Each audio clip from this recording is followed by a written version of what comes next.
The story opens in the vast emptiness of the Outer Rim, where the alien research vessel, Deep Current, drifts powerless through space.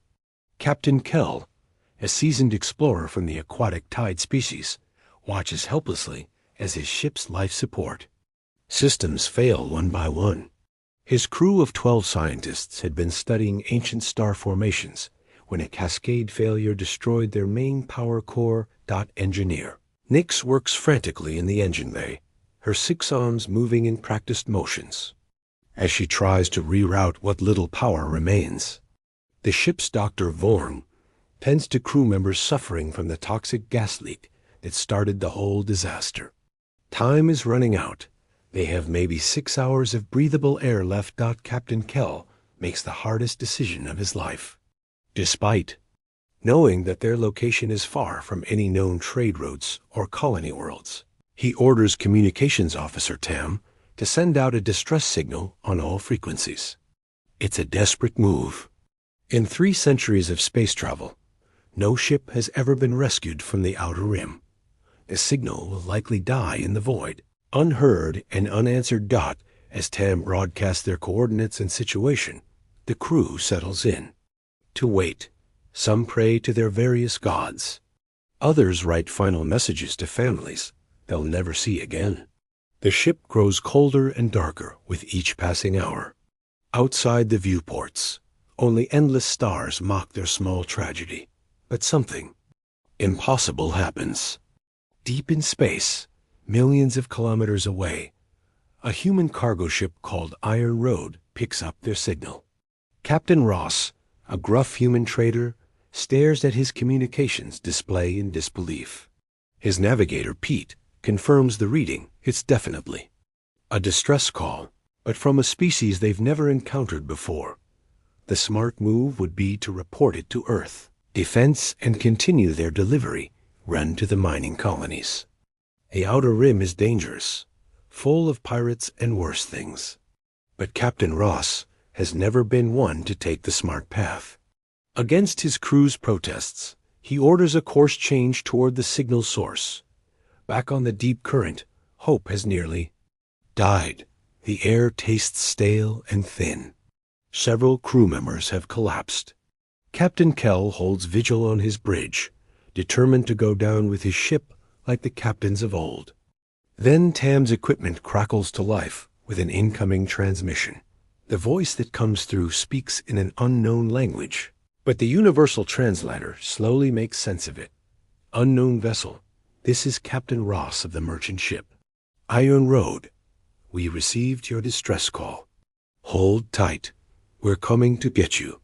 The bridge falls silent. In all their history, the Tide people have never encountered humans. They don't even know such a species exists. Yet here in the darkest hour, when death seems certain, a voice from the void promises rescue. Captain Kell's hands shake as he responds, giving their exact status and the critical nature of their situation. The human captain's voice comes back strong and confident. Copy that, Deep Current. We've got medical supplies and spare power cells. Our ETA is 4 hours. You just hang on. Nobody dies on my watch. As the transmission ends, something changes aboard the dying alien ship. The crew looks at each other with wonder instead of despair. Somewhere in the vast darkness, beings they've never met are risking everything to save them. The concept challenges everything they thought they knew about the universe. Engineer Nix manages to squeeze another hour of life support from the failing systems. Dr. Vorn organizes the crew to help each other through the remaining time. Captain Kell opens a ship-wide channel and tells his people about their mysterious rescuers. These humans who heard their call and chose to answer it. The Iron Road pushes its engines beyond safe limits, racing through space toward coordinates that show nothing but empty void on their star charts. Captain Ross doesn't know what kind of aliens he's rushing to save, or if this might be an elaborate trap. His crew thinks he's lost his mind, but he keeps thinking about that alien captain's voice, the same mixture of courage and fear he's saying. Heard in the voices of human ship captains facing the unknown dot in the final hour. As the deep current's life support gives its last breath, long-range sensors pick up an approaching ship. It's unlike anything in their databases, angular and practical, built for function over beauty. But to Captain Kell and his dying crew, it's the most beautiful sight in the universe. The iron road slides alongside the alien vessel like a predator, approaching wounded prey. But instead of weapons, docking clamps extend with mechanical precision. Captain Ross's voice comes over the radio one more time. "This is your rescue party. Let's get you people home." Asterisk, the docking process proves more challenging than anyone expected. The deep current's airlock systems operate on completely different principles from human technology. Engineer Pete works alongside Nix through the airlock. Barriers, their hands separated by steel, but their purpose united. Using hand gestures and crude drawings, transmitted through their helmet displays, they manage to create a safe seal between the ships. Captain Ross leads the rescue team through a makeshift tunnel. The moment he steps aboard the alien vessel, he knows they've entered uncharted territory.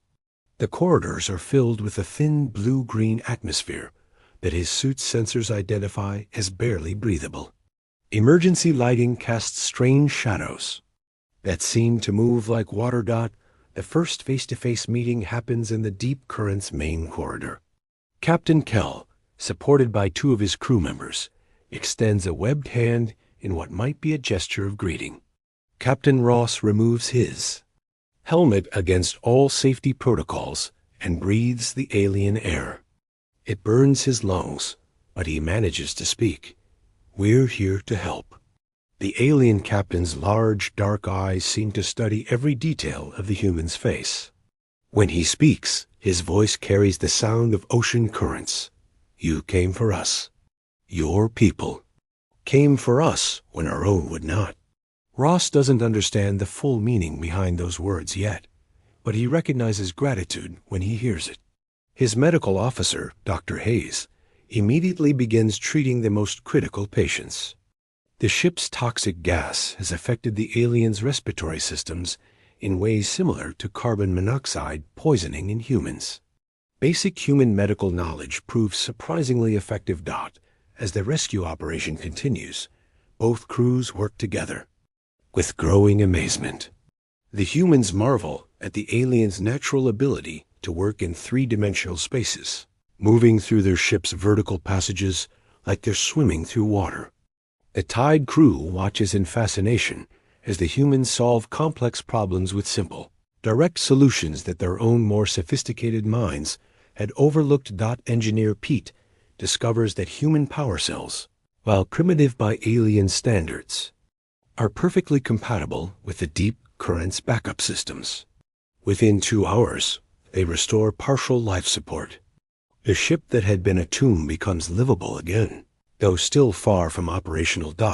During a brief rest, Captain Kell shares the story of his people with Captain Ross. The Tide species comes from a confederation of aquatic worlds where individual achievement is valued less than collective harmony. When the deep current set out its distress signal, it was heard by several Tide military vessels, but their protocols demanded extensive risk assessment and approval from higher authorities. By the time help could be officially authorized, the crew would have been dead for days. Captain Ross struggles to understand this concept. In human culture, the first instinct when someone calls for help is to answer, regardless of bureaucracy or personal risk.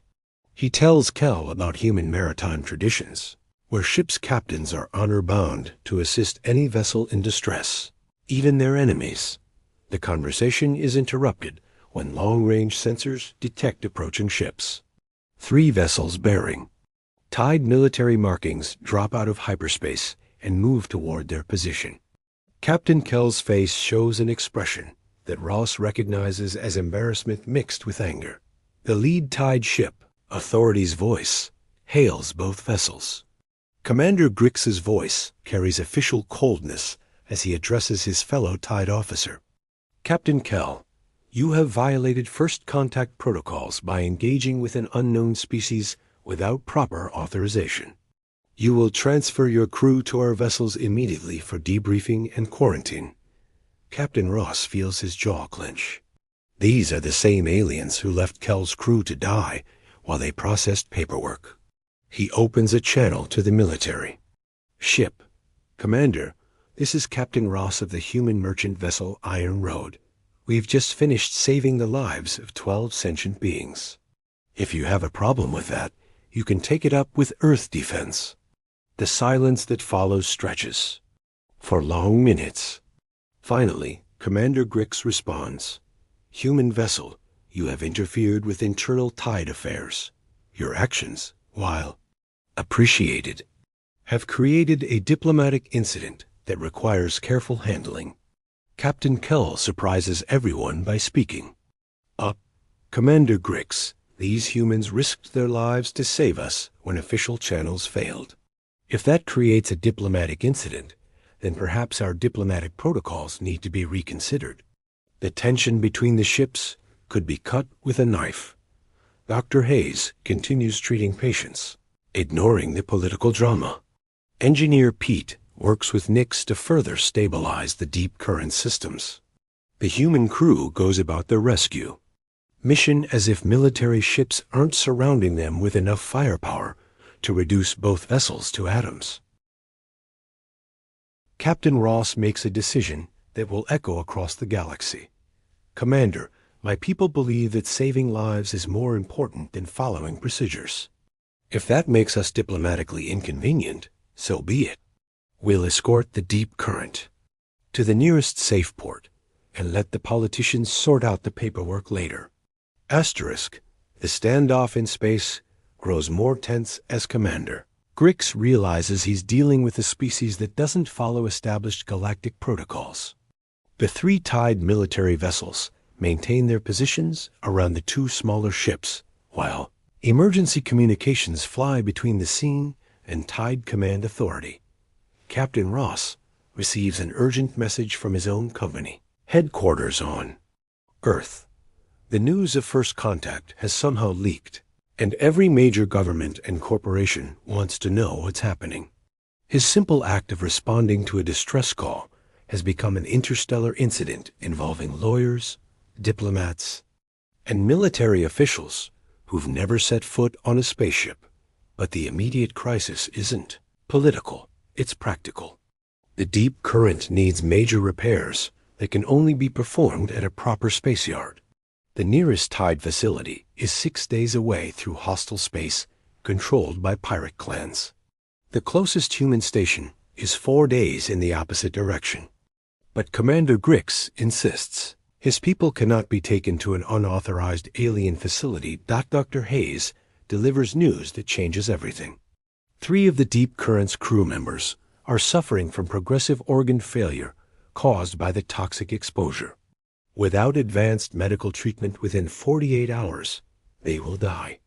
The Tide military ships carry basic medical supplies, but nothing capable of handling this level of damage. Captain Kell faces an impossible choice. He can go with his own people to the official Tide facility, knowing that 3 of his crew will die during the longer journey. Or he can trust these unknown humans and risk his entire crew's lives by going to an alien medical station. The decision is made easier when Engineer Nix discovers something shocking in the ship's sensor logs. The toxic gas leak that nearly killed them all wasn't an accident. Someone sabotaged their environmental systems, creating a slow-acting poison that would have looked like a natural cascade failure. The deep current wasn't just a ship in distress. It was the target of an assassination attempt. Captain Ross studies the sensor data with growing anger. In human military history, there are few crimes worse than sabotaging a ship in deep space. It's a death sentence carried out by cowards who won't face their victims directly. When he shares this information with Commander Grix, the Tide military officer's response is disturbingly bureaucratic. These are serious accusations that require proper investigation through official channels, Grix states. The crew of the Deep Current will need to remain in protective custody until the matter can be resolved. Captain Kell's translator picks up the subtle meaning behind the words. Protective custody in Tide culture often means indefinite detention while bureaucrats debate jurisdiction and procedure. His crew members will die while committees argue over proper forms. The human captain makes another decision that defies all logic and protocol. He announces that the Iron Road will escort the Deep Current to the human medical station at Frontier Base, with or without Tide approval. Any ship that tries to stop them will be considered hostile. Commander Grix responds by powering up his weapons systems. The 3 Tide military vessels are vastly superior to the small human cargo ship, but Captain Ross doesn't back down. Instead, he does something that shocks both human and alien crews. He transmits the complete story of the rescue on all public frequencies, including the evidence of sabotage and the Tide military's refusal to provide adequate medical assistance. Hours, the transmission reaches human colonies, Tide civilian networks, and neutral systems throughout the sector. Public opinion begins forming around the simple story. Humans risked everything to save alien lives, while the aliens' own government worried more about procedures than people. The political pressure forces Commander Grix to make his own impossible choice. He can attack the human ship and create a massacre that will be broadcast across the galaxy, or he can allow unauthorized aliens to take Tide citizens to an unknown facility. Captain Kell breaks the deadlock by making a formal request for political asylum aboard the human vessel. Under his authority as ship's captain, he claims that his crew faces persecution from their own government for the crime of being rescued by the wrong species. The legal implications send shockwaves through both human and Tide command structures. Asylum law is one of the few areas where galactic treaties are clear. No government can forcibly retrieve citizens who have legitimately requested protection from persecution. Dr. Hayes reports that they're running out of time. The 3 critical patients are deteriorating rapidly, and every hour of delay reduces their chances of survival. Engineer Pete has the Iron Road's engines ready for maximum burn toward human space. Captain Ross opens a final channel to Commander Grix. Commander, I'm going to save these people's lives. You can either help us or get out of our way, but you're not going to stop us. The human ship begins moving toward the hyperspace jump point, with a damaged alien vessel following under. Emergency power. The Tide military ships shadow them, weapons armed, but orders unclear. In the Deep Current's medical bay, 3 alien beings fight for their lives while 2 species learn. Whether cooperation or conflict will define their first contact with each other. Asterisk, the journey to Frontier Base becomes a race against time and politics. The 3 critically injured Tide crew members hover between life and death, while Dr. Hayes pushes human medical knowledge to its limits. Working with limited supplies and no experience treating alien physiology, she performs miracles of improvisation that keep them alive hour by hour. Captain Ross maintains constant communication with Frontier Base, briefing their medical team on what to expect. The station's chief physician, Dr. Park, assembles a team of xenobiologists, trauma surgeons, and every piece of experimental medical equipment they can requisition. It's humanity's first chance to prove they can be trusted with alien lives. Behind them, the 3 Tide military vessels maintain their pursuit, but don't interfere. Commander Grix receives increasingly frantic orders from his superiors, ranging from retrieve our citizens at all costs to avoid any action that might start an interstellar war. The political chaos in Tide space grows worse as news of the sabotage spreads through civilian networks. Engineer Nix works alongside Pete to keep both ships operational during the high-speed run through hyperspace. The collaboration between human and alien engineering creates solutions neither species could have developed alone. The humans contribute practical simplicity and redundant safety systems, while the Tide engineer provides elegant efficiency and advanced materials science. When they drop out of hyperspace near Frontier Base, Captain Ross faces his first glimpse of the consequences of his actions. The small mining station has been transformed into a media circus. News ships from a dozen human worlds orbit the facility, broadcasting live coverage of humanity's first rescue mission. Military vessels from Earth Defense maintain security perimeters, while diplomatic shuttles arrive, carrying officials who want to control the narrative. The docking procedure becomes a carefully choreographed event watched by billions across human space. As the deep current's critical patients are transferred to the station's medical facility, Dr. Park's team works with precision that makes Captain Kell proud of his decision to trust these unknown aliens. The first surgery lasts 18 hours. Human doctors, guided by data from Tide medical databases and assisted by Dr. Vorn, perform procedures that have never been attempted on alien physiology. The patient's unique metabolism requires constant adjustments to anesthesia and life support, but slowly, impossibly, they begin to stabilize. While medical teams fight for lives in the operating rooms, Captain Ross faces a different kind of battle in the station's conference rooms. Earth defense officials want to court-martial him for violating first contact protocols. His shipping company threatens to fire him for abandoning a valuable cargo run. Diplomatic Corps representatives insist he's created an international incident that could affect humanity's standing with other galactic powers.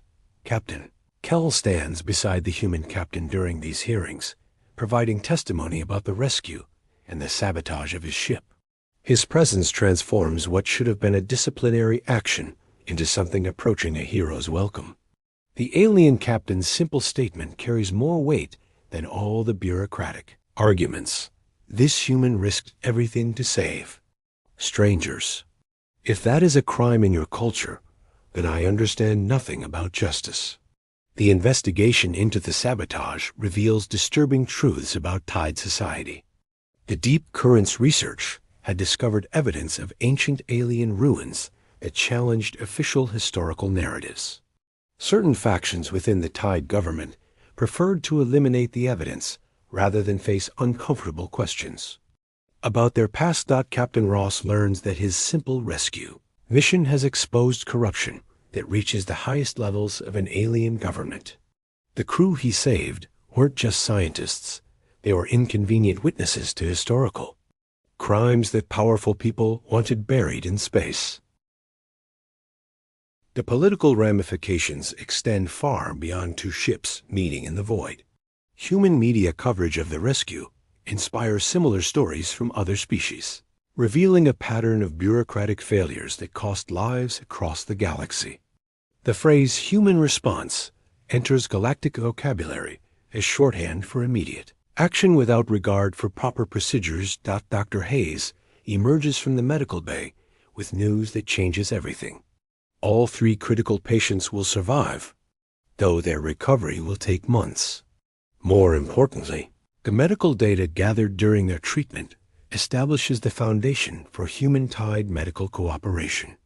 The biological similarities between the species suggest possibilities for shared research that could benefit both civilizations. Commander Grix arrives at Frontier Base with new orders from a reformed Tide government.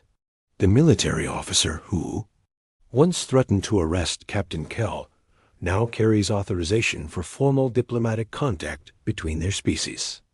The scandal of the sabotage has swept away the officials who preferred isolation over cooperation. As the Deep Currents crew recovers, they work with human engineers to repair their ship using hybrid technology that represents the first collaborative effort between their species. The research vessel that nearly became a tomb in the void will return to space stronger than before, carrying hopes for a future neither species could achieve alone. Captain Ross stands in the station's observation deck, watching alien and human engineers work side by side, and wonders what other impossible calls might be waiting in the darkness between stars. Asterisk, 6 months after the rescue, the galaxy has changed in ways no one could have predicted. The story of the Deep Current and the Iron Road has become legend, inspiring a new generation of spacefaring crews who see the void not as empty darkness, but as a place where heroes can be found among the stars. Captain Ross finds himself at the center of humanity's first interstellar diplomatic mission. Earth has established the Emergency Response Protocol, a fleet of fast ships stationed at strategic points throughout human space, ready to answer distress calls from any species. The program faces budget fights and political opposition, but public support remains strong thanks to the continuous stream of successful rescues. The Deep Current has been rebuilt as a joint human-tide research vessel, with Captain Kell commanding. A mixed crew that includes engineer Pete and Dr. Hayes alongside his original team. Their mission: to explore the ancient ruins that the sabotage attempt tried to hide, uncovering truths about galactic history that challenge everything the civilized worlds thought they knew. The medical data from the emergency surgeries at Frontier Base has revolutionized xenobiology for both species. Dr. Park leads a new institute where human and tide physicians work together, developing treatments that neither could have created alone. The first patients were 3 dying aliens. Now thousands of beings from both species benefit from collaborative medicine. Engineer Nix has become something of a celebrity in tide space, known for her advocacy of human-style direct problem-solving over traditional committee approaches. Her technical papers on hybrid human-tide engineering are required reading in academies across both civilizations. Young tide engineers compete for positions on mixed crews, eager to learn the practical approach that can turn impossible situations into solvable problems. But success comes with complications.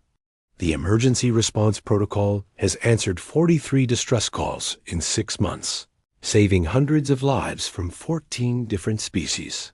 Each rescue creates new diplomatic challenges as humanity's reputation for unreasonable helpfulness spreads through the galaxy.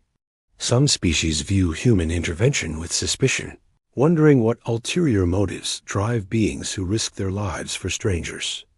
Others have become dependent on human rescue services, taking dangerous chances because they know help will come.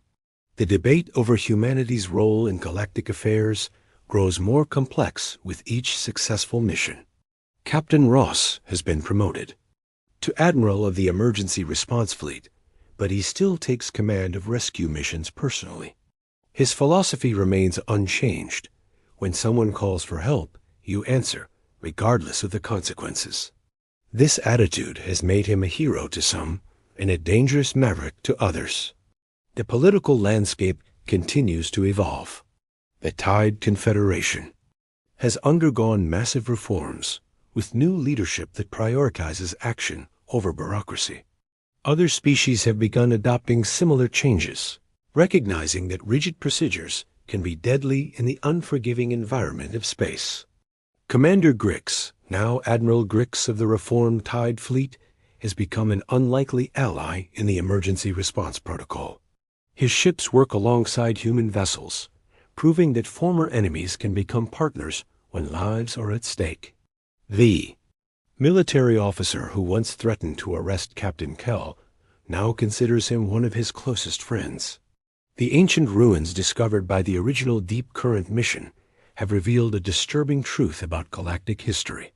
Evidence suggests that the current civilizations are not the first to achieve interstellar travel. Previous galactic communities collapsed when member species became too focused on their own interests to help each other during crisis.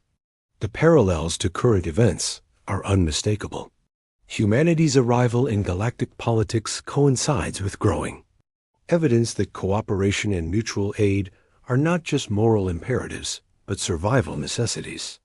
The choice facing all spacefaring species is simple: work together or face extinction alone. As the story concludes, Captain Ross stands on the bridge of his new flagship, monitoring emergency frequencies across the galaxy.